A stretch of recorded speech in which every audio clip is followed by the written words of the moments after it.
Assalamualaikum warahmatullahi wabarakatuh. Perkenalkan, nama saya Nur Aisyah Munawwarah Rahayu dengan NIM 24109122054 dari program studi kedokteran program sarjana angkatan 2024. Di sini saya akan menjelaskan mengenai anatomi kardiorespirasi dan beserta kliniknya. Baik, yang pertama kita akan belajar mengenai respirasi. Respirasi secara umum dibagi menjadi dua. Yang pertama adalah proses inspirasi, dan yang kedua adalah proses ekspirasi. Inspirasi adalah proses di mana paru-paru mengambil oksigen dari lingkungan, dan ekspirasi adalah proses di mana paru-paru mengeluarkan karbon dioksida ke lingkungan. Sedangkan secara anatomi respirasi itu dibagi menjadi dua, yaitu upper respiratory tract dan yang kedua adalah lower respiratory tract. Upper respiratory tract atau saluran pernafasan bagian atas itu terdiri dari nasal cavity, faring, dan laring. Sedangkan pada lower respiratory tract atau saluran pernafasan bagian bawah terdiri dari trakea, primary bronchi, dan paru-paru. Jadi kan tadi kita udah pelajari mengenai saluran pernafasan atas dan saluran pernafasan bawah. Jadi pada saluran pernafasan atas itu yang pertama kali adalah nasal cavity. Pada nasal cavity ada beberapa struktur. Yang pertama adalah concha nasalis superior, lalu concha nasalis media, dan concha nasalis inferior. Concha nasalis inti yang sebelah sini. Jadi concha nasalis superior di bagian paling atas, concha nasalis media yang di tengah, dan concha nasalis inferior yang di belakang di bawah. Selanjutnya di antara concha ini ada saluran. Yang saluran ini disebut dengan meatus nasi. Jadi meatus nasi ini juga ada tiga. Yang pertama adalah meatus nasi superior, yang kedua adalah meatus nasi medius, dan yang ketiga adalah meatus nasi inferior yang terletak di bawah kayak concha nasalis inferior. Selanjutnya di sini ada vestibulum nasi. Vestibulum nasi ini adalah yang terdapat rambut-rambutnya. Di sini ada sinus frontalis, di sini ada sinus sphenoidalis. Paling atas ini sebenarnya ada namanya membrana mucosa pars olfactori, yang di mana di situ ada bulbus-bulbus olfactori yang mengakibatkan kita dapat mencium bau. Selanjutnya, setelah kavitas nasi, kita akan masuk ke faring. Pertama adalah nasofaring, yang kedua adalah orofaring, dan yang ketiga adalah ringofaring. Nah, kalau di nasofaring ini ada beberapa struktur. Yang pertama adalah ostium pharyngeum tubae auditivae. Ini di sebelah sini. Selanjutnya di sini ada sebenarnya adalah torus tubarius tapi tidak tertunjuk di gambar ini. Selanjutnya kita akan turun ke yang di orofaring. Orofaring ini bagian sebelah sini. Di orofaring ini ada beberapa bagian struktur yang penting. Yang pertama adalah tonsil lingualis yang berada di belakang lidah, dan yang kedua adalah tonsila palatina yang berada di atas lidah. Next, selanjutnya kita akan ke laryngofaring. Nah, laryngofaring ini ada beberapa yang penting. Yang pertama adalah epiglottis. Epiglottis terletak yang ini, yang sebelah sini. Jadi epiglottis ini berfungsi untuk membedakan mana yang masuk ke esofagus dengan masuk yang ke trakea. Selanjutnya di sini tuh ada dari laring itu yang pertama adalah adductus laryngis. Adductus laryngis adalah rongga atau ruang di laring. Selanjutnya ada plica vocalis. Plica vocalis ini yang membuat kita suara. Nah, ini adalah bentuk trakea yang lebih jelas. Jadi yang pertama di sini ada cartilago tiroidea yang membuat tiroidea yang buat glandula tiroid atau kelenjar tiroid. Habis itu di sini ada cartilago cricoidea. Setelah cartilago cricoidea bakal masuk ke trakea. Jadi kalau misalnya di trakea ini yang pertama itu ada struktur cartilago cartilaginous trachealis. Jadi itu banyak. Jadi yang sebelah sini itu adalah struktur cartilagonya. Nah, kalau misalnya dia udah perbatasan yang di sini, yang perbatasan antara bronk bronkus destra dan bronkus sinistra, maka ini disebut adalah bifurcatio trachealis. Bifurcatio itu kayak pembatasan antara dua ini. Sedangkan kalau di dalamnya tuh struktur dalamnya itu disebut karina. Selanjutnya kita udah masuk yang paling bawah yaitu pulmo. Nah, yang pulmo ini ada pulmo kiri sama pulmo kanan pastinya. Jadi kalau misalnya yang di kiri itu kita bisa melihat di sini ada beberapa struktur. Yang pertama yang paling atas itu ada dinamakan dengan apex yaitu paling atas. Lalu yang paling bawah itu ada basis. Paru-paru ini memiliki tiga facies atau pembukaan. Jadi di sini itu adalah facies mediastinalis yang menghadap ke mediastinalis, yang di bawah ini facies diafragmatica yang menghadap ke diafragma, dan yang ke depan ini disebut dengan facies costalis. Jadi dia menghadap ke costa. Nah, kalau misalnya kita dilihat ini kan ada perbedaan kan. Yang pertama itu terdapat pada garis ini, garis potongan.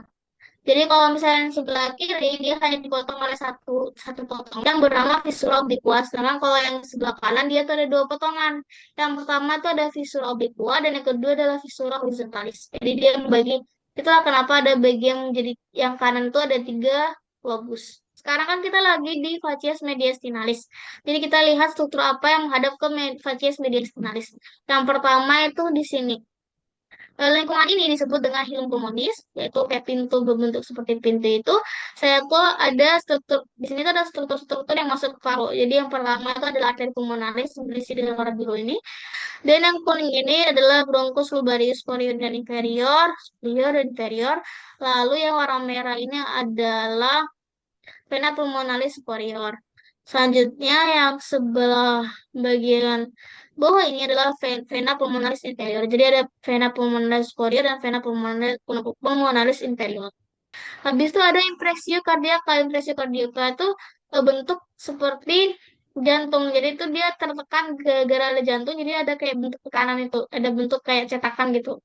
Tadi kan saya sudah mention mengenai viscera obliqua. Jadi viscera obliqua ini membagi paru kiri menjadi superior, lobus superior, dan lobus inferior. Jadi seperti ini.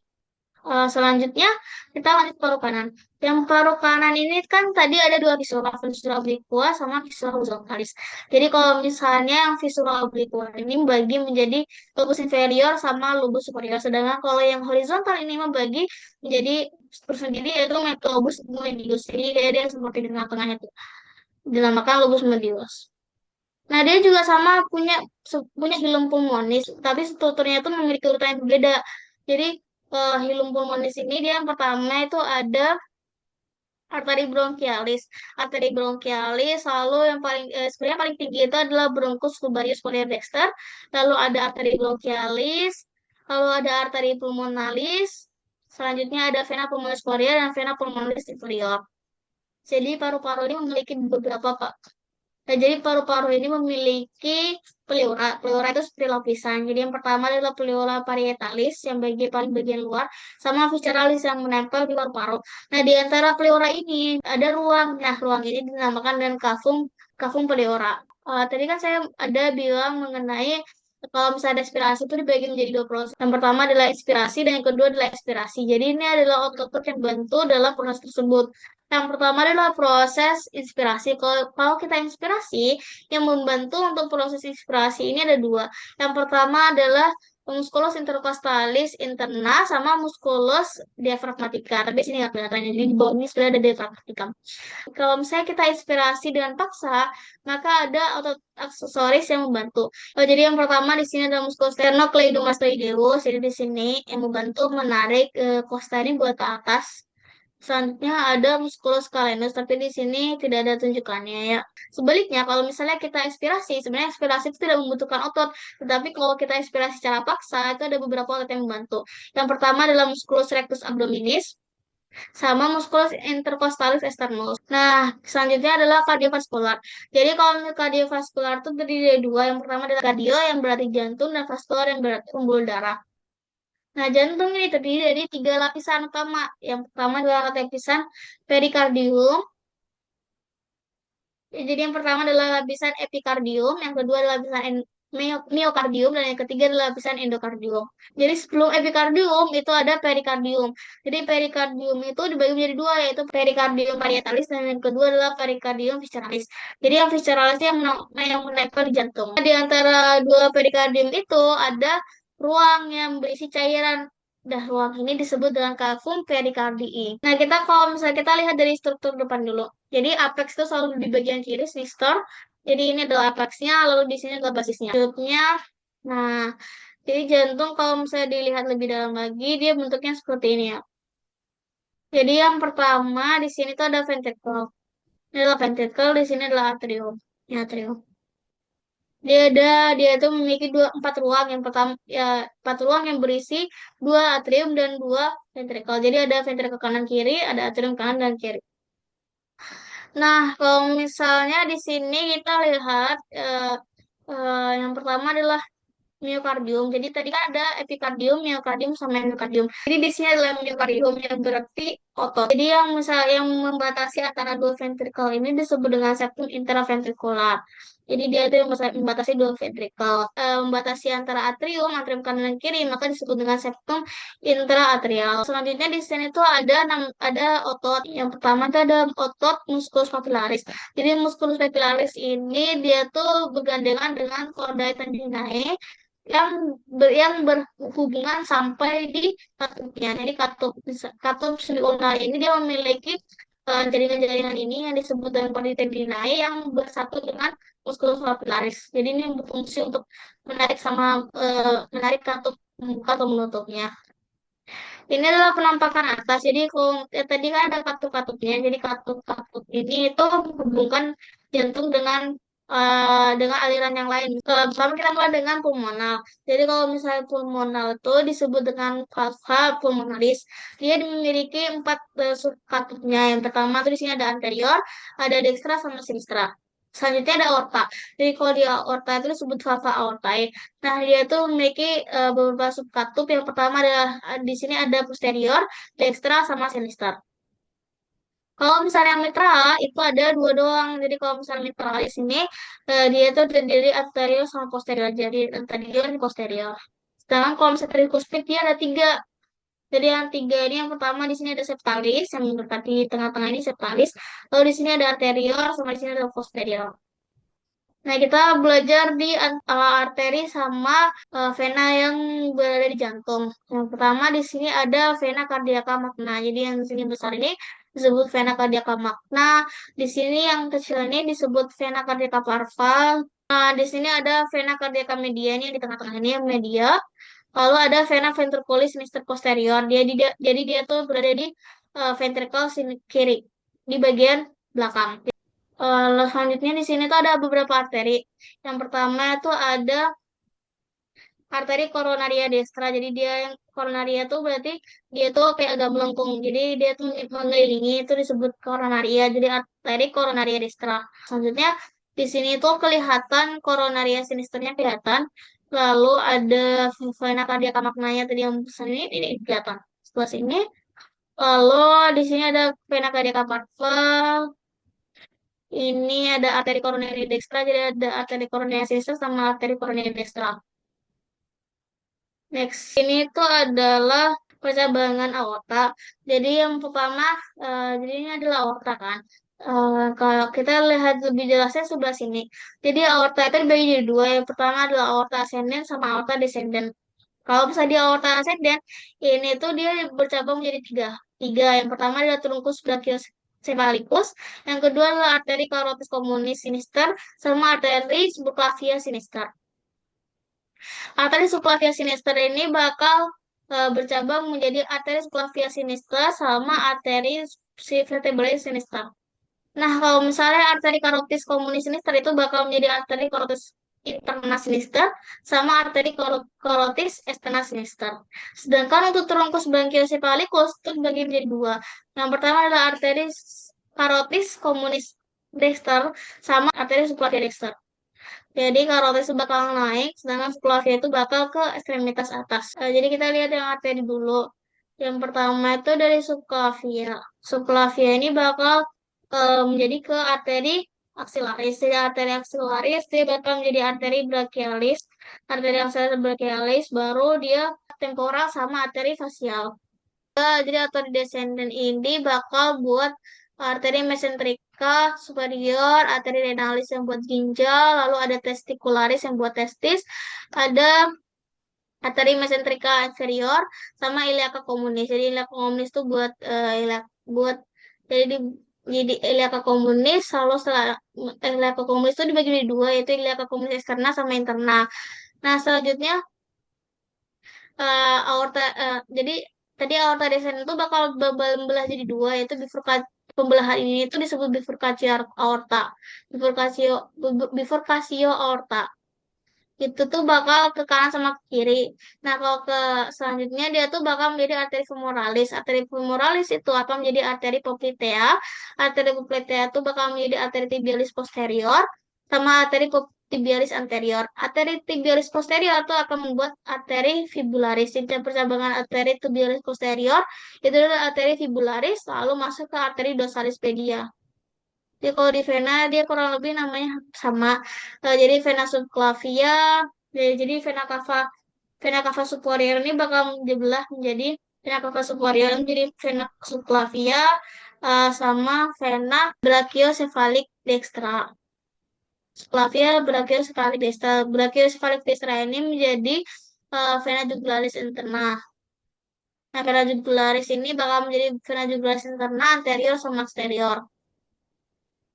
Nah, kalau yang subclavia ini akan menjadi vena axillaris. Vena axillaris sama saat udah jadi vena axillaris dia akan menjadi dua, yaitu vena cephalica sama vena basilica. Lalu dia jadi vena mediana subiti. Nah, kalau yang vena cava inferior dia itu bakal um, vena menjadi vena hepatica, vena renalis, vena testicularis sinister, vena porta hepatis, vena splenica, vena mesenterica inferior, vena mesenterica superior. Lalu vena cava inferior ini bakal menjadi dua, yaitu yang pertama ada vena iliaca communis. Nah, vena iliaca communis itu menjadi vena iliaca iliaca interna sama vena iliaca externa. Selanjutnya dia akan menjadi vena femoralis. Vena femoralis turun lagi menjadi vena poplitea. Vena poplitea ini akan menjadi vena savena parva, lalu akan menjadi vena tibialis anterior sama vena tibialis posterior. Selanjutnya kita belajar klinisnya. Jadi yang pertama ada stenosis. Stenosis itu kondisi di mana katup ini itu tidak bisa membuka secara normal. Jadi dia tuh akan sulit dibuka. Nah, jadi dia tuh darahnya tuh sulit untuk keluar katup gitu. Jadi keluar dari ventricle tuh agak sulit gara-gara ada stenosis. Karena sulit untuk dibuka secara normal. Kebalikannya tuh regurgitation. Regurgitation ini tuh kondisi di mana si katup ini malah tidak tertutup normal. Jadi darah itu bakal bocor-bocor kembali gitu. Nah, gagal jantung ini biasanya ventrikelnya itu membesar, jadi dia tidak secara normal. Jadi dia tidak seperti bentuk normalnya jantung. Nah, di sini tuh ada kondisi lain yaitu hipotrofi ventrikel. Jadi hipotrofi ventrikel itu pembesaran otot di ventrikel. Jadi kan kalau misalnya seharusnya kan seperti ini kan bentuk otot miokardiumnya. Sedangkan dia tuh akan besar yang menyebabkan tuh akan mengalami kayak pembengkakan pembesaran itu. Nah, selanjutnya tuh ada penyempitan pembuluh darah. Jadi kalau sebenarnya kan di darah seperti ini.